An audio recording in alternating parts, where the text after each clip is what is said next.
오늘 하나님께서 우리에게 주시는 말씀은 요한복음 5장 1절에서 9절 말씀입니다. 그 후에 유대인의 명절이 되어 예수께서 예루살렘에 올라가시니라. 예루살렘에 있는 양문 곁에 히브리 말로 베데스다라 하는 못이 있는데 거기 행각 5이 있고 그 안에 많은 병자, 맹인, 다리 저는 사람, 혈기 마른 사람들이 누워 물의 움직임을 기다리니 이는 천사가 가끔 못에 내려와 물을 움직이게 하는데 움직인 후에 먼저 들어가는 자는 어떤 병에 걸렸든지 낫게 되밀어라. 거기 38해 된 병자가 있더라. 예수께서 그 누운 것을 보시고 병이 벌써 오래된 줄 아시고 이르시되 내가 낫고자 하느냐. 병자가 대답하여 주여 물이 움직일 때 나를 못에 넣어주는 사람이 없어 내가 가는 동안에 다른 사람이 먼저 내려가나이다. 예수께서 이르시되 일어나 내 자리를 들고 걸어가라 하시니 그 사람이 곧 나아서 자리를 들고 일어가니라. 자, 이제 호산나 찬양대 나오셔서 찬양해 주시고 영상 보고 말씀 나누겠습니다.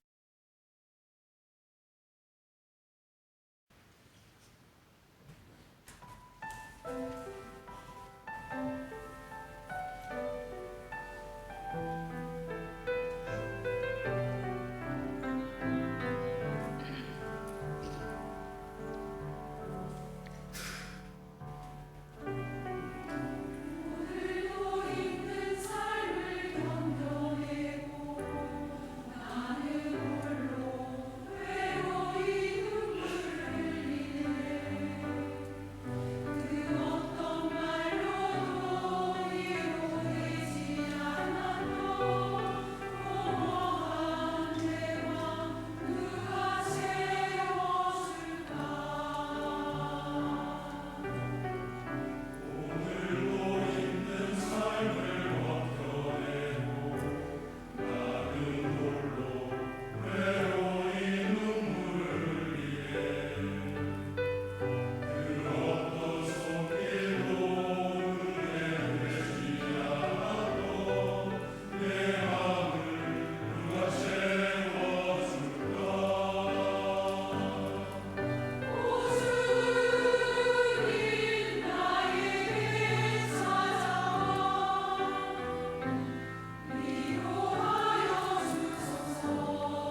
저는 진짜 제 인생에서 예. 진짜 신학 그 10년 너무 힘들었어요. 아내가 늘 힘든 거예요. 어떤 날에는 뭐 이제 주일날만 와서 이제 사역을 하는데 한 40분 거리를 버스비가 없어서 애들하고 걸어 다닌다는 거예요. 왔다 갔다. 어느 날 하루는 주일 사역을 다 마치고 학교로 올라가야 되는 거예요. 네. 기름값이 없는 거야. 아이고. 뭐 몇만 원조차도 없는 거예요. 아내한테 뭐 눈짓을 보니까 자기도 없다는 눈치예요. 주일 사역 마치니까 주일 밤 10시. 집에 있어도 뭐 다른 방법이 없어. 그러니까. 이건 버텨도 뭐 내일 공부는 해야 되는데. 그래서 그때 교회가 제공해준 이스타나 봉고차가 있었어요. 이스타나. 승합차. 승합차. 예. 그걸 타고 이제 여보나 갔다 올게 하고 이제 그럼 뭐 어떻게 할 거냐고 하는 식으로 하지만 뭐 방법이 없으니까 자는 아이들 그냥 뒤로 하고 그냥 무작정 출발을 했어요. 그 차를 타고 예. 막 올라가는데 여주 휴게소쯤 갔는데 거기를 지나가면 고속도로 한복판에 쓸 것 같은 거예요. 기름 앵꼬불이 들어온 거예요. 그래서 여주 휴게소로 들어갔어요. 가로등 있는 데서 차를 한 대 대놓고 그날 좀 추웠어요, 날씨가. 뒷자리에 가가지고 이건 뭐 기도도 안 되고 그냥 눈물만 나는 거예요. 그렇죠. 이게 뭐 하나님 저를 이렇게 세우셨지만 이게 살아가야 될 이게 일이 너무 힘든 거예요. 그래서 확 울고 있었어요, 그냥. 예. 내가 지금 여기서 뭐 하고 있는 거지? 뭐 왜 애들도 눈에 밟히고? 이 애들은 무슨 죄가 있어서 저러고 있는 거지? 우리 아내는 하루 종일 약국에 서서 뭐 하고 있는 거지 싶은 게 막 울고 있었어요. 근데 차를 이렇게 누가 똑똑똑똑 두드리는 거예요. 그 밤에 11시가 넘은 밤에 차를 똑똑똑똑 두드려요. 그래서 이렇게 보니까 어떤 중년의 여성이에요. 이제 아주머니야. 그분이 이제 그 이스타나 차 옆에 교회 이렇게 간판이 자석 이게 크게 붙여져 있으니까 뭔가 이제 뭐 교육장가 아닌가 싶어서 이제 뭐 우는 소리를 들었는지 그건지 모르겠지만 어쨌든 두들겼어요. 그래가지고 이래 보니까 전도사님이세요 이러더라고요. 그분이. 그래서 네 이랬더니 아이고 이 밤에 여기 왜 계시냐는 거예요. 그래서 제가 기름 떨어져서 여기 있다고 말을 못하고 그냥 가다가 피곤해서 좀 쉬려고 여기 있다 그랬어요. 그랬더니 이분이 그러냐고 그러면서 다시 가시는 거예요. 그래서 이제 울음을 그치고 제가 뭐라고 얘기를 했냐면 기도처럼 이렇게 했어요. 하나님, 저 너무 힘들어요. 하나님, 저 너무 힘들어요. 저 좀 도와주세요. 하나님, 저 좀 도와주세요. 그렇게 되뇌이고 있었어요. 도와달라고. 그런데 아까 그 두드렸던 그분이 다시 오셨어요? 다시 차를 두드리는 거예요. 손짓을 하시는 거예요. 뭘 건네시는데 5만 원을 건네시는 거예요. 아이고.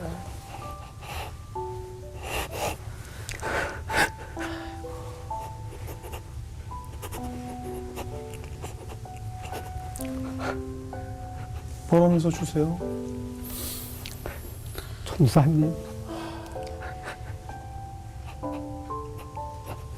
이거 식사하세요. 제가 그걸 받아들고 새벽까지 울었어요. 새벽 통이 들 때까지 하나님 나를 보고 계시는 거예요. 좀 전에 도와주세요. 저 너무 힘들어요. 했던 그 얘기를 하나님 들으신 거예요. 그 순간 그 5만 원이 500만 원, 5천만 원보다 더 큰 돈인 거예요. 하나님 나를 보고 계시다는 그 사실. 진짜 그리시나가에서 좌절하고 있는 엘리야에게 까마귀를 통해서 하나님 먹여주신 그 하나님이 나의 하나님이 된 역사하신 거예요.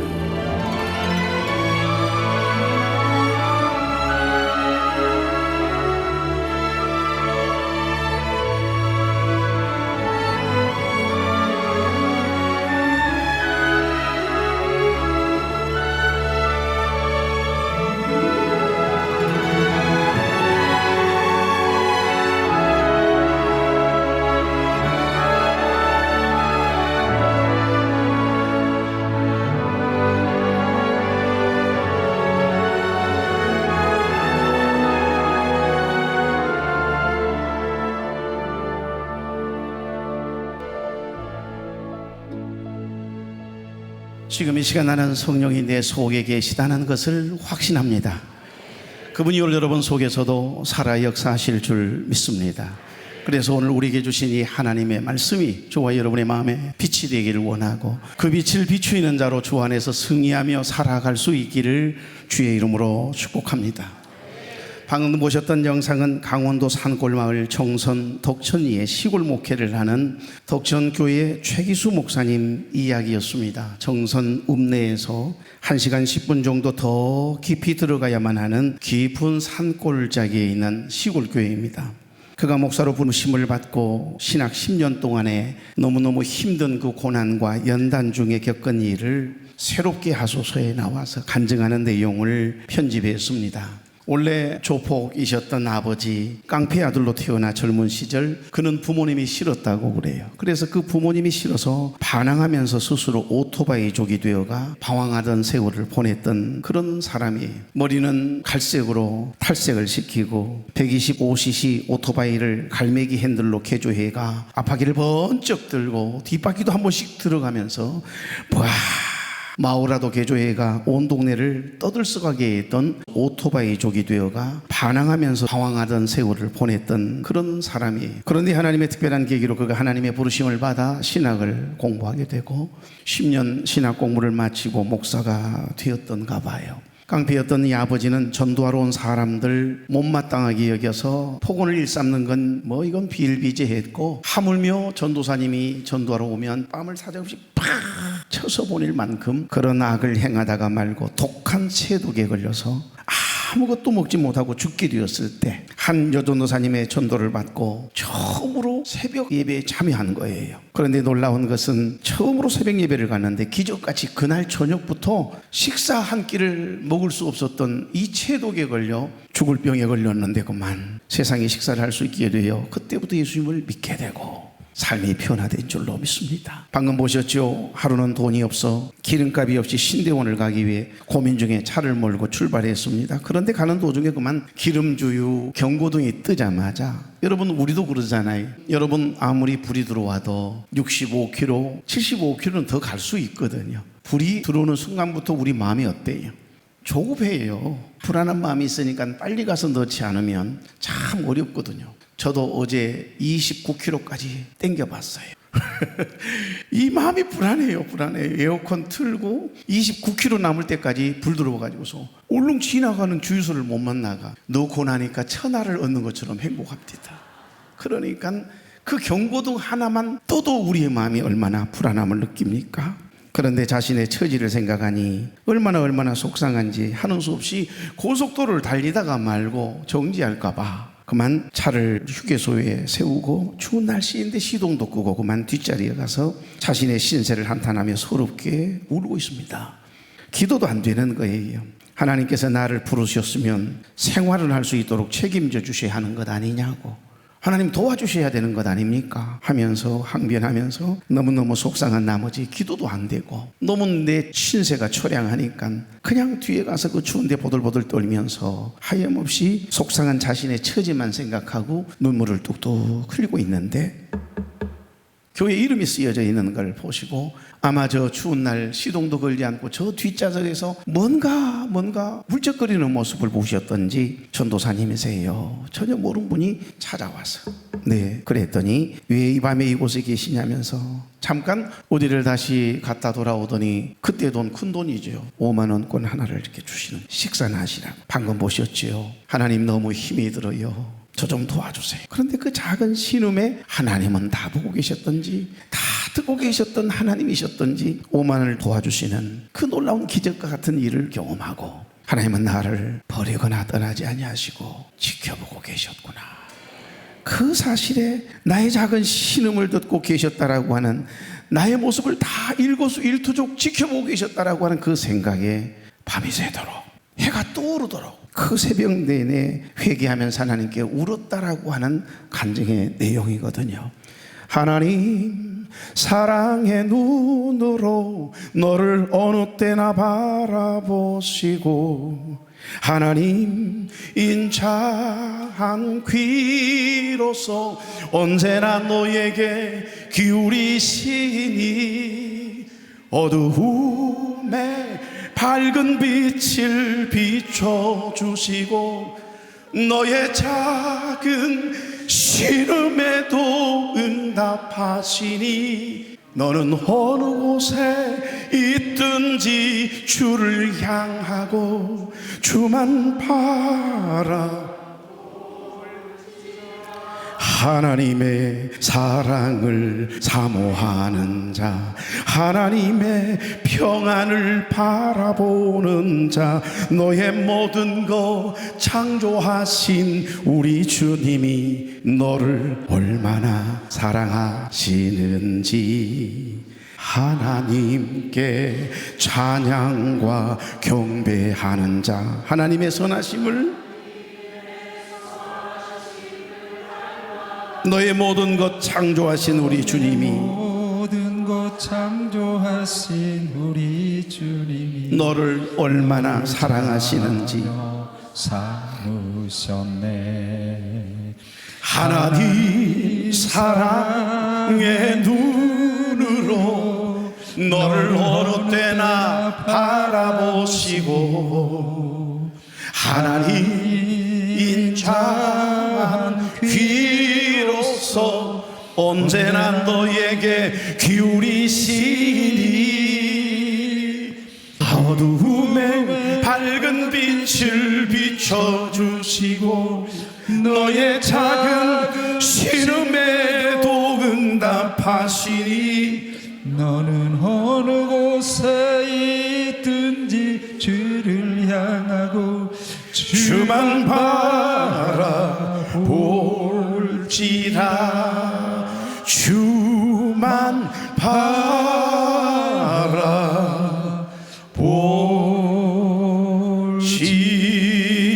바라볼지라. 사랑하는 교회 여러분, 우리 하나님은 우리의 모든 것을 다 보고 계세요. 그리고 여러분이 어디에서 무슨 말을 하는지, 어떤 상황에서 어떻게 반응하는지 내가 말하는 소리를 다 들으시는 하나님이세요. 그리고 하나님은 우리의 형편과 처지를, 지금 내가 어떤 상황에 놓여 있는지를 누구보다도 다 알고 계시는 분이세요. 출애굽기를 보면 7개의 동사가 나오는데 보고, 듣고, 알고, 이 시스템을 통해서 출애굽기가 기록되어 있음을 알 수 있을 정도로 하나님은 다 보고 계신다. 모든 걸 다 듣고 계신다. 하나님은 모든 것을 다 알고 계신대요. 엘리야를 먹이시고 최기수 목사님의 작은 신음에도 응답하셨던 그 하나님의 역사가 저와 여러분이 믿는 하나님과 똑같기에 그 은혜와 기적과 같은 역사가 저와 여러분의 삶 가운데도 경험될 수 있는 겁니다. 요즘처럼 환자가 많은 때가 있을까 할 만큼 병원에 가보면 빈자리가 없습니다. 병원은 대기표 뽑고 얼마나 기다려야 되는지 모릅니다. 요즘처럼 암 진단을 받는 분들이 한 집 건너 하나일 정도로 너무너무 많습니다. 모르긴 해도 누구든지 한 가지 이상은 질고의 가시들이 있을 거라는 생각이 드는데요. 나도 그 질고의 가시가 어린 시절부터 지금까지, 그런데 하나님이 이상 없이 여기까지 지켜주셨다 생각하면 순간 눈물이 핑 돌 때가 있어요. 고등학교 다닐 때 하나님께서 남에게 있지 않는 그 질고 하나가 나를 얼마나 괴롭히고 불안하게 하는지. 근데 지금 몇 년이 지났습니까? 오히려 그때보다 더 건강하네요. 40년, 50년이 지나가는데도 말입니다. 모르긴 해도 건강하다고 자부하는 사람들에게도 남에게 고백할 수 없는 질고의 가시는 다 나는 있다고 보거든요. 점점 나이가 들어가면서 한 가지 한 가지 약이 늘어간다라고 하는 생각 들지 않으시나요? 저희 아버님 88세 돌아가셨는데 식사도 잘하시고 건강하셨어요. 그런데 제 기억 속에 식사하시고 나서 꼭 먹는 약봉지가 딱 보면 한 10-30가지 정도 된 것 같아요. 그러니까 하나가 고장이 나면 하나씩 추가되는 것이 처방전에 나온 거죠. 그러니까 왜 저렇게 약을 많이 드실까? 저는 약도 삼키지 못할 정도로 약을 못 먹었던 사람이거든요. 그런데 우리 아버님은 왜 이렇게 약이 많을까? 우리 어머님 약 먹는 것은 본 적이 별로 없는데 우리 아버님은 그 약이 매년마다 하나씩 늘더니 10-30가지가 되더라고요. 지금 여러분 중에도 그런 분 있죠? 아마 모르긴 해도 나이가 들었던 나이가 젊든 할 것 없이 점점 약이 하나씩 늘어간다라고 하는 사실 앞에 우리의 한계를 경험하곤 하는 것입니다. 유한한 존재인 인간이 무한하신 한계가 없으신 엘샤다이 전능하신 하나님을 믿는 것, 그게 믿음 아닌가요? 그래서 우리가 하나님을 의지하고 하나님 앞에 나와 예배드리는 이 현장에 앉아있는 게 위로고 행복인 줄로 믿습니다. 우리 하나님은 모르시는 것이 없으세요. 못하시는 것이 없으세요. 전능하신 하나님이세요. 안이 계신 곳이 없으신 무소부지하신 하나님이세요. 내 은혜가 내게 족하도다라고 하는 말씀 지난주에 함께 나누었습니다. 인생의 가시, 질고의 가시, 관계의 가시, 남에게 고백할 수 없는 인생의 경제적인 어려움의 문제들도 다 가시로 남겨놓으신 이유가 뭐라고 했습니까? 하나는 자고하지 않게 하시려고, 우리로 하여금 교만하지 않게 하시려고, 또 한 가지 은혜는 뭐지요? 하나님의 은혜가 그리스도 예수 그리스도의 진리의 말씀이, 하나님의 은혜가 우리의 삶 가운데 우리의 심령 위에 머물러 있게 하시려고. 할렐루야, 아멘이죠. 그래서 때로는 그렇게 하나님 앞에 작정하고 기도하지만 고쳐주시지 않는 대신에 오히려 하나님의 은혜가 내게 머물러 있도록, 내 인생에 머물러 있도록 은혜 주시지 않았습니까? 이 사실을 믿는다면 그 어떤 어렵고 힘든 일이 다가온다 할지라도 결단코 낙심하거나 원망하거나 불평하거나 실망하지 않기를 바랍니다. 믿음의 주여 또 온전케 하신 이 예수 그리스도만 바라봄이 있는 저와 여러분 되기를 주의 이름으로 축복합니다. 오늘 본문의 스토리는 우리가 너무 잘 알고 있고 아마 이 말씀 안 들어본 적이 없을 거예요. 너무 자주 이 본문을 통해서 많은 목사님들 설교를 들으셨을 겁니다. 예수님 당시 예루살렘 성에는 여러 성문이 있었는데 그 가운데 하나가 바로 본문에 보니 양의 문입니다. 그런데 그 문 곁에는 특별한 연못이 하나 있었는데 그 연못에 얽힌 전해져 내려오는 전승이 하나가 있었다 이 말이에요. 이 연못에 천사가 가끔 내려오는데 물을 이렇게 동하게 움직이게 한대요. 이때 가장 먼저 이 연못에 내려가는 사람은 그가 무슨 병에 걸렸든지 어떤 질고를 가지고 있든지 바로 낫는다라고 하는 전승이에요. 얼마나 기가 막힌 전승인가요? 기적이 일어난다는데. 그러니 전국에서 몰려든 사람들이 인산인해를 이루었겠지요. 바로 그 연못의 이름이 베데스다 연못입니다. 폭이 50에서 67m, 길이가 96m나 됩니다. 그 연못 가에 수많은 사람들이 모여서 물이 동하기를 늘 물만 쳐다보고 있는 사람들이 얼마나 많았겠어요. 그런데 여러분, 이 베데스다라고 하는 이 연못의 이름의 뜻은 자비의 집, 은혜의 집이라는 뜻이거든요. 그런데 이 연못이 이처럼 신비한 능력을 나타내기는 했지만 한 가지 큰 사회적인 갈등의 문제를 일으키고 있었습니다. 어떤 문제일까요? 이 연못에 물이 움직일 때 가장 먼저 이 연못에 들어가는 사람만 고침을 받는다는 겁니다. 그러니 모두가 다 1등 하려고 할 거 아니에요. 그러니까 때로는 돈 있는 사람은 사람을 써서, 건강한 사람을 써서 늘 대기하게 만들어 술 깨고, 그래도 여러분 어떻게든 제일 먼저 들어가서 고침을 받겠다라고 하는 마음 하나는 모두가 다 똑같은데, 그러니까 실제로 베데스다 연못 주위에 있는 모든 사람들의 움직임, 마음의 움직임은 자비로울 수가 없어요. 남을 어떻게 긍휼히 여기는 마음을 가질 수 있습니까? 그러니 자비의 집, 은혜의 집 아니요. 수많은 병자들로 인산인해로 붐볐지만 사실 모태의 이름과는 달리 자비와 긍휼은 전혀 찾아볼 수 없는 곳, 그곳이 베데스다 연못입니다. 세상의 축소판과 같다는 생각이 들지 않습니까? 실상은 가장 힘있고 빽이 있고 돈 있는 사람, 빠른 사람만 살아남는 철저한 양육강식의 자리가 바로 이곳입니다. 다른 사람의 아픔을 돌아볼 여유는 아예 없어요. 내가 먼저 들어가야 한다는 처절한 몸부림과 절망의 탄식만이 가득한 곳, 낫기를 원해도 결코 나올 수가 없는 서러움만 더해가고 마음만 상하고 세상을 향한 원망과 불평만 늘어나는 곳, 그 현장이 바로 베데스다 연못이었습니다. 여러분, 그런데 그들 사이에 누구보다도 가슴이 답답한 하여 한숨 짓는 환자 한 명이 있었네요. 다름 아닌 38년 된 병자입니다. 왜냐하면 38년 동안이라고 하는 긴 병치레에 그만 가족도 떠나고 친구들도 다 떠나고 상하고 지친 마음과 아픈 몸뚱아리만 남아있었기에 나홀로 옮겨다 준 사람은 있었겠지요. 계속해서 베데스다 연못가에 나도 제일 먼저 들어가 고침을 받고 싶다라고 하는 이 마음을 가지고 한 해, 두 해를 지나 38해가 지났다는 이야기 아닙니까? 여러분, 38년이라고 하는 세월은 정확히 말씀하자면 역사적인 사료를 통해서 40년의 광야 생활이 거의 38년입니다. 광야 생활이에요. 여러분, 우리 인생의 삶의 현장을 미드바르, 베밋바르라고 합니다. 광야에서의 삶이라고 이야기합니다. 그래서 모두가 다 이 광야의 삶을 지나가는 나그네일 뿐이에요. 그래서 크고 작은 생각지도 못했던 일들을 경험하게 되고 상처를 받고 힘든 일들을 경험하는 것, 바로 그것이 베밋바르 광야에서의 삶 아닌가요? 지금 당장 물이 동한다고 해도 연못에 데려다 줄 사람이 없는 거예요. 그러니 이 사람의 마음에 무슨 희망이 있겠습니까? 그의 삶은 광야였고 고난의 연속이었습니다. 슬픔이지요, 서러움이지요. 아무도 없어요, 내 곁에. 이제 나의 병은 고칠 수 없다라고 하는 절망 외에, 누구도 믿을 수 없다라고 하는 불신, 누군가는 내 곁을 다 떠난다라고 하는, 배신한다라고 하는 그 숱한 세월 동안 한 번도 앞자리를 차지하지 못했다는 자괴감, 또한 사랑하는 사람들에게 철저히 버림받았다라고 하는 배신감만이 그의 마음을 사로잡고 장하고 있었겠지요. 그래서 신학자 바클레이라고 하는 분은 이 사람을 가리켜서 한마디로 희망을 잃어버린 자의 상징이다라고 표현했습니다. 낳고 싶다는 열망조차도 이제 그건 사치스러운 희망이지요. 세월의 무게에 짓눌려 체념으로 이미 굳어져 버린 거예요.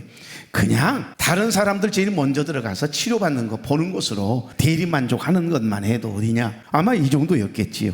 그래서 저는 조용히 베데스다 연못, 도대체 성경 속에 나오는 베데스다 연못은 어떤 곳이었을까 가만히 묵상해 보았습니다. 그러면서 깨닫게 되는 것 한 가지는, 분명 베데스다 연못이라는 곳은 먼저 들어가려고 하는 사람들 때문에 늘 자리 다툼이 끊이지 않는 곳이었을 것 같다. 꼭 치료받아야 할 사람들은, 여러분, 중환자들은 뒤로 밀릴 수밖에 없는 거죠. 조금 더 건강한 사람이 앞자리를 차지하고 먼저 뛰어나가지 않겠어요? 밟고라도. 그러니까 이곳은 정말 어찌 보면 불합리한 세계, 이 세상의 축소판과 같다는 생각이 들지 않습니까? 가장 발빠른 자가, 힘 있는 자가, 큰 소리 치는 자가 기회를 얻게 되는 이 세상을 축소해 놓은 이 세상의 축소판과 같은 곳이 베데스다 연못이 아닐까라고 한 생각이 들었는데, 여러분 어떤 생각이 드세요? 누군가를 밀쳐내고 누군가를 끌어내리고 누군가를 어떻게든지 비난해서라도 그 사람이 내 밑바닥으로 떨구어줘야 내가 그 자리를 차지한다는 거죠. 누군가를 밟고서야 성공할 수 있고 진급할 수 있고 살아남을 수 있다라고 하는 생각을 가지고 있는 것. 내가 낫기 위해서는 다른 사람들을 밟아도 죽여도 밀쳐내도 따돌려야만 하는 바로 그런 것이 베데스다 연못 아니겠어요? 지금 우리가 사이가 좋았을 때는 차장님과 내 사이가 이렇게 따뜻합니다마는 베데스다 연못가에 만약에 진을 치고 있다면 절대 나의 적일 수 있거든요. 저 양반이 보통 빠른 양반이 아니잖아요. 내가 어떻게 차장로님을 따라잡아서 먼저 무리동할 때 들어갈 수 있겠어요? 간에 택도 없는 소리죠. 그러니 미워 죽겠어요. 다리라도 불러줬으면 좋겠다. 중환병에서 아예 못 움직였으면 좋겠다. 나보다는 먼저 뛰어갈 수 없는 그런 요인들 생각하느라고 내 마음이 온통 죄 가운데 있지 않았을까요? 그러니 베데스다 연못가에 있는 모든 사람들의 원치 않는 그런 의도를 갖지 않았지만 상대를 어떻게든지 누르고 내가 먼저 가야 하는 일이기에 상대가 잘못되기를 바라는 심통이 우리 안에 있지 않겠어요? 나만 그런 생각을 하나. 여러분은 참 선한 것 같소. 모두가 그런 마음이 있지 않을까요? 그러니까 하나님의 은혜와 자비가 어찌 보면 더 필요한 곳이 베데스다 연못이거든요. 우리가 살아가고 있는 이 시대가 그렇고, 하물며 교회 안에서도 이렇게 존재하고 있다라고 하는 거 참으로 우리 가슴을 미어지게 만드는 것 아니에요? 누군가가 나보다 더 인정받으면 괜히 기분이 나쁘고 시기와 질투심이 불일 듯 일어나고, 여러분 지금 베데스다 연못가에 있는 수많은 사람들의 마음과 다를 게 뭐 있어요? 5장 6절 다 같이, 예수께서 그 누운 것을 보시고 병이 벌써 오래된 줄 아시고 이르시되 내가 낫고자 하느냐. 다 같이요. 내가 낫고자 하느냐. 아멘. 여기 인상적인 두 개의 동사를 주목해 보십시오. 그 누운 것을 보시고 병이 벌써 오래된 줄 아시고, 보시고와 아시고라고 하는 두 동사가 기록이 되어 있어요. 예수님은 38년 된 병자가 지금 무엇 때문에 어떤 상황 가운데 누워 있는지, 지금 어떤 마음을 가지고 있는지, 또한 지금 누워 있는 마음의 상태가 어떠한지를 마치 38년 된 병자 자신인 것처럼, 긍휼은 뭐지요? 컴패션이거든요. 함께 그 고통을 공유하는 겁니다.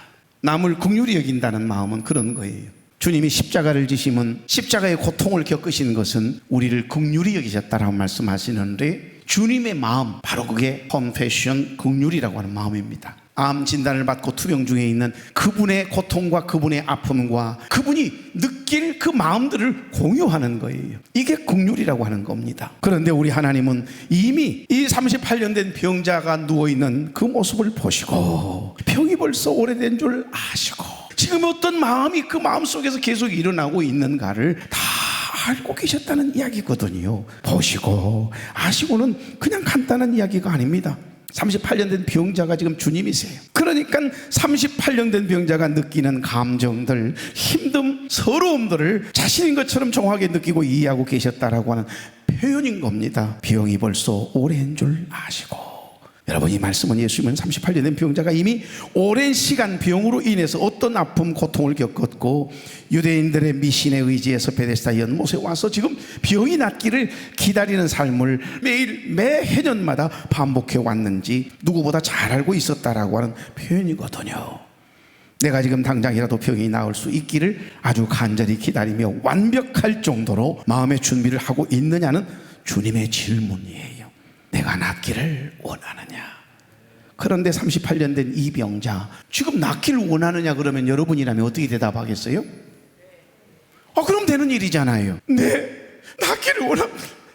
고침받기로, 이러면 끝나는 거잖아요. 근데 지금 이 병자는 어떻게 대답을 해요? 동문서답하잖아요. 7절, 병자가 대답하되 주여, 물이 움직일 때에 나를 못에 넣어주는 사람이 없어 내가 가는 동안에 다른 사람이 먼저 내려가나이다.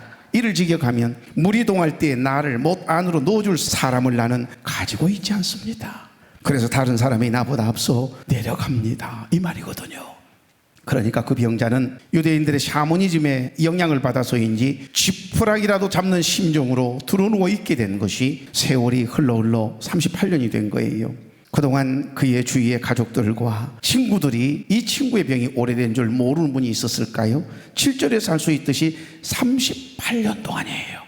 그 38년 동안 이 병자는 세상을 향한 원망, 사람을 향한 원망, 믿었던 가족들과 친구들에 대한 원망으로 가득 채워져 있는 거예요. 긴 병에 지치지 않는 사람이 어디 있겠습니까? 내 자식이라도, 내 부모라도, 내 형제라도 말입니다.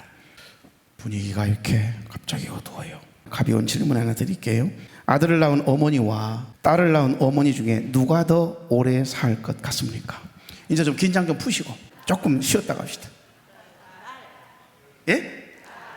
오래전에 핀란드 투르쿠 대학의 사물리 헬리 교수가요, 1640년에서 1870년 사이에 스칸디나비아 반도에 살았던 유목민 사미족을 직접적으로 분석한 결과예요. 아들 한 명을 낳는 어머니의 수명 평균 34주, 8개월 단축시킨대요. 아들을 낳으신 분들 지금 생명이 8개월 이미 단축됐다는 거 기억하세요?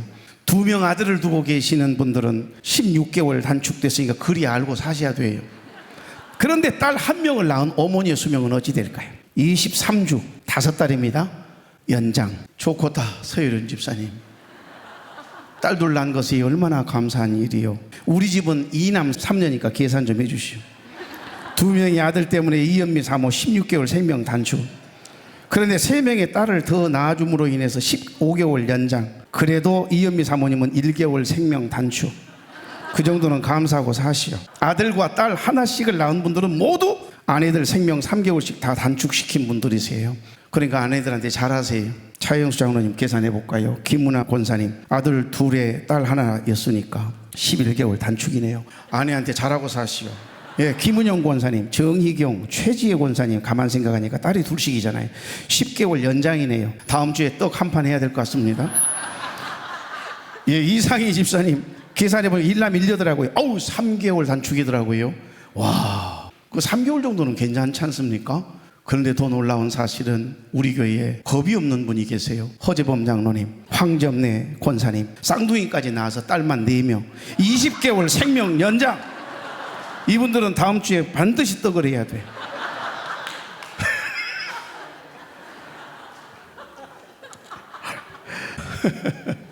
이건 그냥 농담을 하는 이야기 아니에요. 삼일리 교수가 삼위족을 분석한 결과를 연구에서 발표한 내용을 저희들에게 소개한 겁니다. 그래서 나는 상당히 또 체면에도 지켰어. 2남 3녀를 낳아가지고 1개월 생명 단축이니까 1개월 정도야 뭐 잘해드릴 수 있지 않겠어요. 그런데 특이한 점은 아버지의 수명은 자녀의 성별과 아무런 관계가 없다는 거. 삼위족은 세대당 평균 4명의 자녀를 출산했고 수대에 걸쳐서 대가족을 이루며 살았대요. 이것은 우리의 자녀들이 태어날 때부터 벌써 무슨 말이죠? 어머니, 부모님의 희생을 통해서 태어난다는 것을 보여주고 있는 것입니다. 가족들에게도 버림받고 하물며 미신의 혜택을 받는 경쟁에서까지도 밀리고 나를 연못에 넣어줄 사람이 없어서 고침받지 못하고 있다는 그 서러움이 가득한 38년 된 병자. 그런데 하나님은 그를 찾아오신 거예요. 그리고 내가 낫기를 원하느냐 물으신 겁니다. 예, 낫기를 원합니다. 그러면 되는 거예요. 되는데 우리가 똑같아요. 오랫동안 병치를 하면서 세상을 향한 서운함이, 사람들에 대한 서운함이 묻어났던지 동문서답하잖아요. 서러움 때문이겠지만 그러면 안 된다는 거죠. 자신의 병이 낫기를 원한다고 말하지 않고 나를 넣어줄 가족도 친구도 이웃도 다 떠나가지고 아무도 없어 속이 상해 미치겠어요. 세상을 향한 서운함과 원망이 그의 마음 가득 채워져 있다는 것을 이 본문은 우리에게 보여주고 있습니다. 이게 바로 지금 우리들의 상황은 아닙니까? 여러분의 마음은 아닌지를 한번 돌아보며 있기를 바랍니다. 환경을 탓하고 다른 사람들을 자꾸 원망하기 시작하면 우리는요, 너나 할 것 없이 영적인 깊은 늪에서 빠져서 헤어나올 수가 없어요. 그래서 영국의 유명한 설교가 있던 윌리엄 생스터라고 하는 분이 갑자기 근육 마비가 되는 증세를 앓게 돼요. 그래 병원에 가보았더니 병원 의사 선생님이 불치병입니다, 고칠 수 없습니다 그러는 거예요.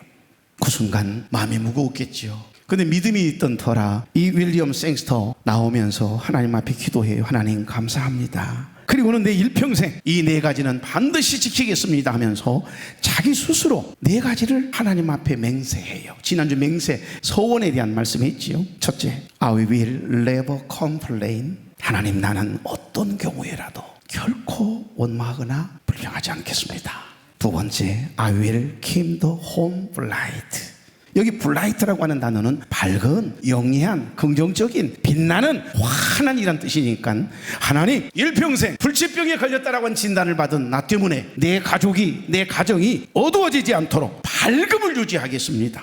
그는 자기 때문에 가족들이 슬퍼하고 우울해 있는 것을 원치 않은 거죠. 그래서 언제나 가정의 분위기를 밝게 하려고 불치병에 걸려서 죽을 병에 걸린 이 윌리엄 생스터는요, 항상 감사함으로 아침을 깨우고 하나님의 은혜다 감사하다 고백하며 늘 기쁨으로 감사함으로 찬송을 부르며 분위기를 밝게 하기 위해서 애를 썼다고 그래요.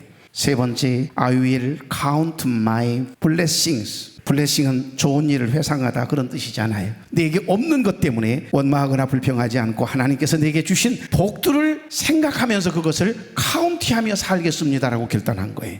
세상 모든 풍파노를 흔들어 약한 마음 낙심하게 될 때에 내려주신 주의 복을 세어라. 주의 크신 복을 내가 알리라. 받은 복을 세어 보아라.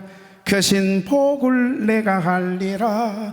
받은 복을 세어 보아라. 주의 크신 복을 세어 보아 알리라. 카운트하다 보면 내게 주신 복이 자꾸 세워지게 돼요. 그래서 이겨내는 겁니다. 저는 이 찬송이 너무 좋아요. 새벽에 부를 때도. 마지막 4번째, I will try to turn it to gain 이랬네요.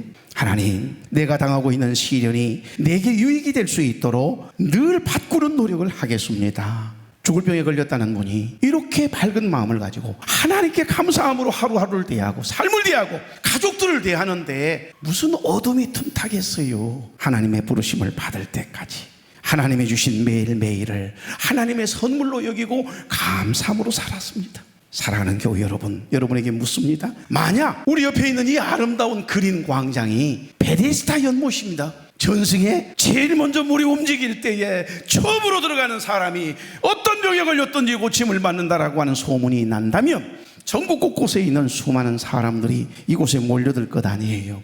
아마 우리 교회 예배 못 드릴 거예요. 주차를 어떻게 해요? 이미 텐트가 쳐져서 인산이대를 이루고 아마 이곳저곳에서 자리 싸움하고 칼부림도 나고 경찰들이 윙윙 하면서 왔다 가고 구급차도 왔다 가고 막 이런 천지가 아닐까요? 상상, 나 혼자만 이 난리를 치고 있는 것 같은 기분이요. 여러분 모두가 병자들인데 누가 자기가 들어가지 않고 남을 먼저 넣어주겠어요? 말도 안 되는 이야기죠. 내 가족과 혈육이 고침받는다는데, 내가 나올 수 있다는데 어떻게 남에게 양보할 수 있겠습니까? 이처럼 베데스다 연못은 우리가 살고 있는 세상의 축소판입니다. 그런데 여러분, 냄새나는 그곳에 우리 예수님이 찾아오셨어요. 다 같이 아멘.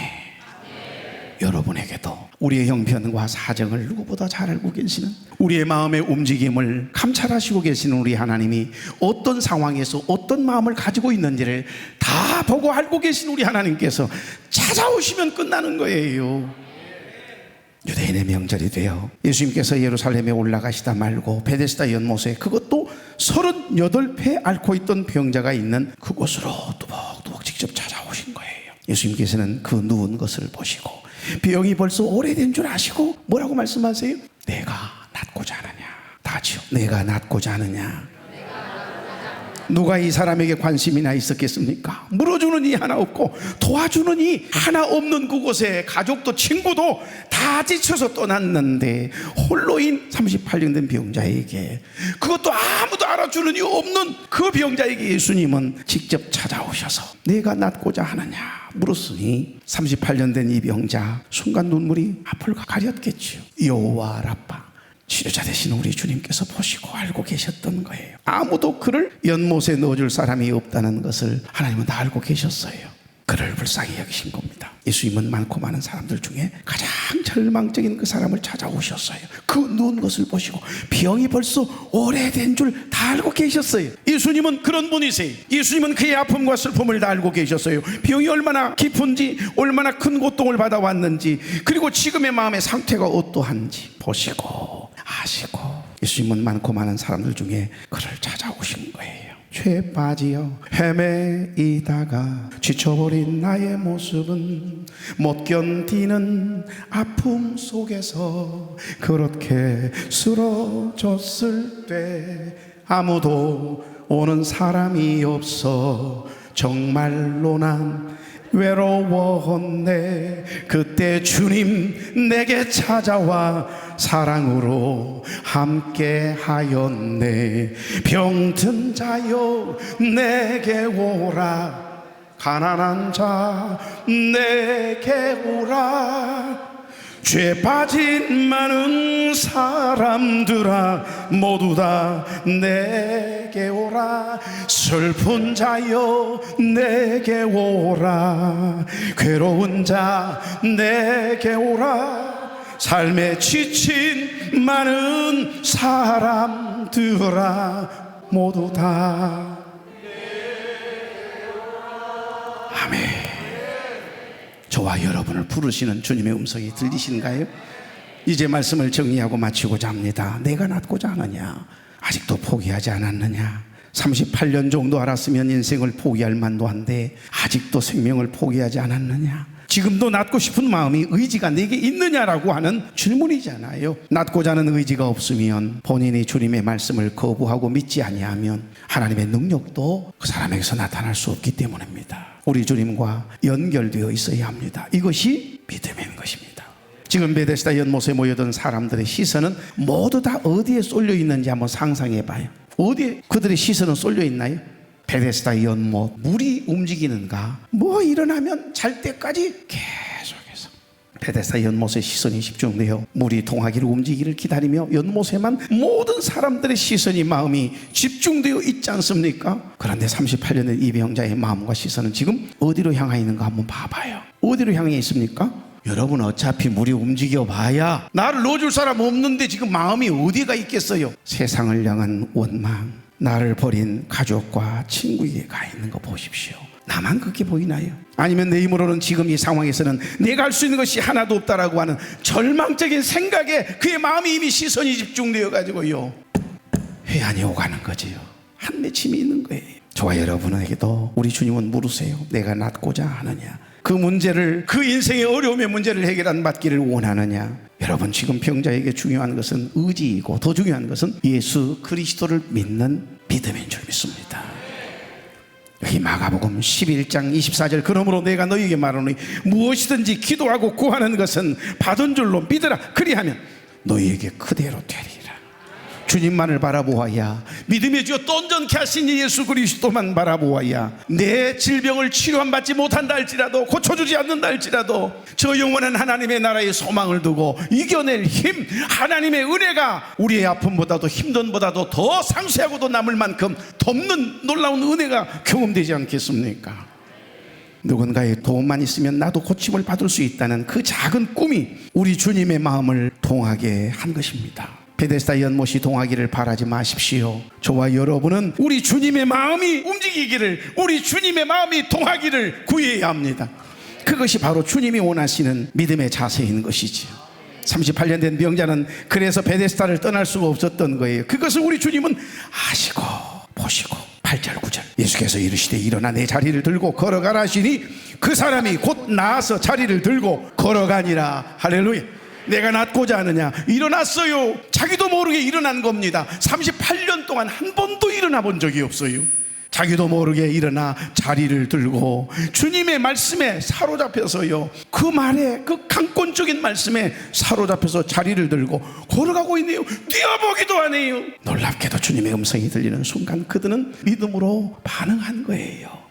이게 중요한 것입니다. 38년 만에 그는 처음으로 일어났고 처음으로 걷게 되었을 때 그 마음이 어떠했을까요? 내가 낫고자 하느냐? 너희의 실패 속에서 새롭게 시작하기를 원하느냐? 너희 심령의 은혜의 강물이 움직이기를, 동하기를 원하느냐? 정말 거룩한 갈망이, 주를 향한 갈망이 내 안에서 이글거리고 있느냐? 아멘. 주님만이 나의 소망입니다. 주님의 은혜가 아니면 난 살 수가 없습니다라고 하는 그 고백을 여러분 이 자리에서 한번 해보십시오. 세상 조건에 묶여있던 헛된 베데스다가 아니라, 베데스다 연못을 바라보는 것이 아니라 예수 그리스도의 마음이 움직이기를, 예수 그리스도의 생명의 말씀이 임하는 참된 은혜가 내 삶의 현장에, 내 심령에 움직이기를 소망해 보십시오. 그러면 어떤 고난도 원망과 불평이 아닌 하나님의 은혜로 고백될 줄로 믿습니다. 왜 나만 겪는 고난이냐고 불평하지 마십시오. 고난의 뒤편에 있는 우리 주님이 주실 축복을 미리 보면서 감사해 보십시오. 너무 견디기 힘든 지금 이 순간에도 우리 주님은 계속 일하고 계세요. 남들은 지쳐 앉아 있을지라도, 원망하고 불평하며 살아간다 할지라도 여러분만은, 하나님의 자녀된 우리 쉴만한 공동체 모든 교우들만큼은, 입에 참여한 모든 여러분의 심령만큼은 주님의 마음이 움직이기를 간절히 소망하며 믿음의 주요 또 온전케 하신 예수 그리스도만 바라보며 내가 낫고자 하느냐? 예, 그러하웨이다라고 고백할 수 있는, 주님, 내 질병이 고침받지 못한다 할지라도, 내 어려움의 문제가 해결되지 못한다 할지라도 하나님 감사할 수 있는 마음 주심을, 하나님의 은혜임을 감사합니다고 고백하겠습니다라고 하는 이 결단의 고백이 저와 여러분의 고백되기를 바랍니다. 오늘 이 찬양의 고백이 저와 여러분을 향한 주님의 음성이기를 소망합니다.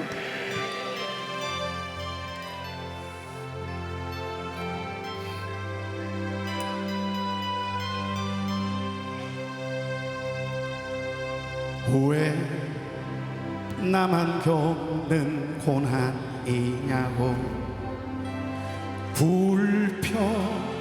불평하지 마세요.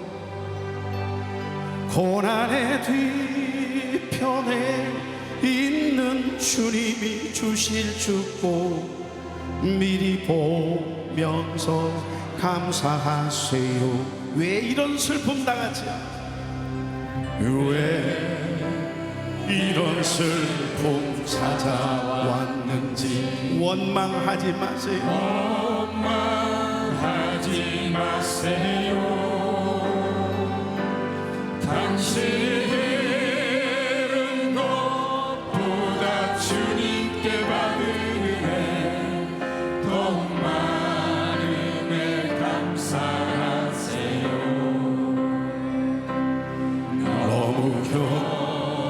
버티기 힘든 지금 이 순간에도 주님이 일하고 계시잖아요. 남들은 지쳐 앉아 있을지라도 당신만 일어서세요. 힘을 내세요. 힘을 내세요. 힘을 내세요. 주님이 손잡고 계시잖아요. 주님이 나와 함께하면 믿는다면 어떤 역경도 이길 수 있잖아요. 너무 견디기 힘든 지금 이 순간에도 주님이 일하고 계시잖아요. 남들은 지쳐 앉아 있을지라도 당신만 일어서세요. 힘을 내세요. 힘을 내세요. 힘을 내세요. 주님이 손잡고 계시잖아요. 주님이 나와 함께함을 믿는다면 어떤 고난도 견딜 수 있잖아요. 힘을 내세요.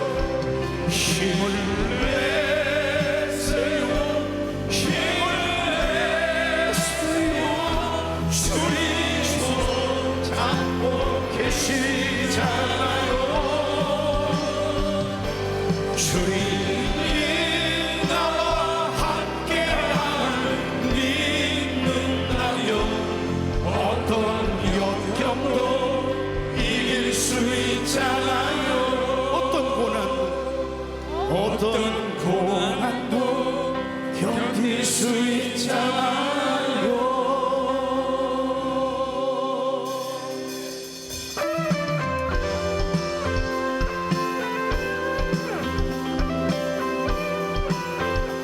주님 뜻대로 살기로 했네. 아멘.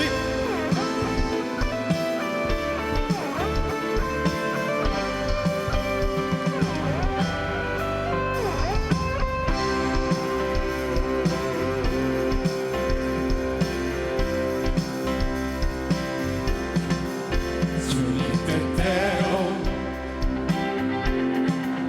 살기로 했네. 주님 뜻대로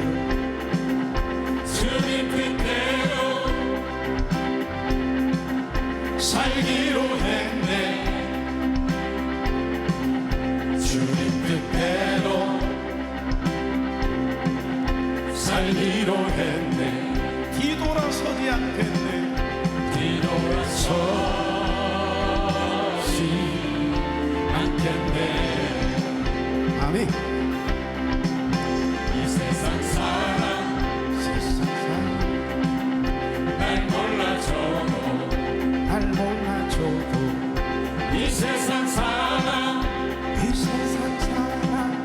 날 몰라줘도 이 세상 사람 날 몰라줘도 뒤돌아서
세상 등지고 십자가 보내 십자가 보내 세상 등지고 세상 등지고 십자가 보내 십자가 보내 뒤돌아서지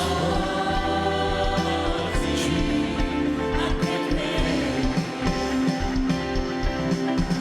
뒤돌아서지 않겠네 어떠한 시련이 와도 수많은 유혹 속에도 신실하신 주님 약속만 붙들리라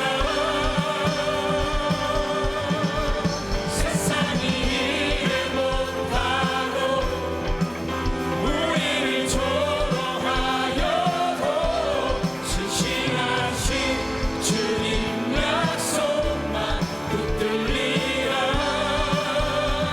결국 돌아서지 않으리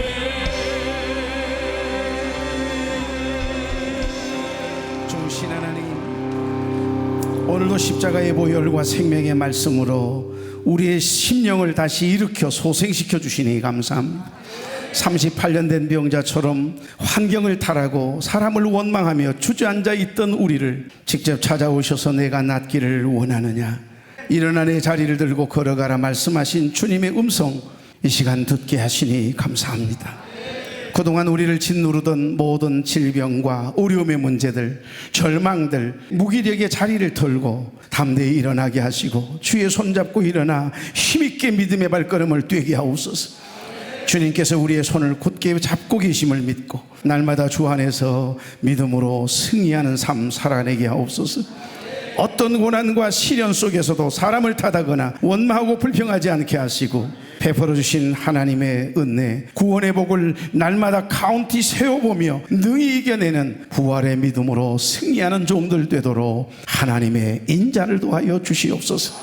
이제는 우리 주 예수 그리스도의 은혜와 하나님 아버지의 극진하신 사랑과 성령님의 감동, 감화와 교통 위로 축복이 노하심의 역사가 사랑하는 종들의 머리 위에 이제로부터 영원토록 함께 계시기를 간절히 축원하옵나이다. 아멘.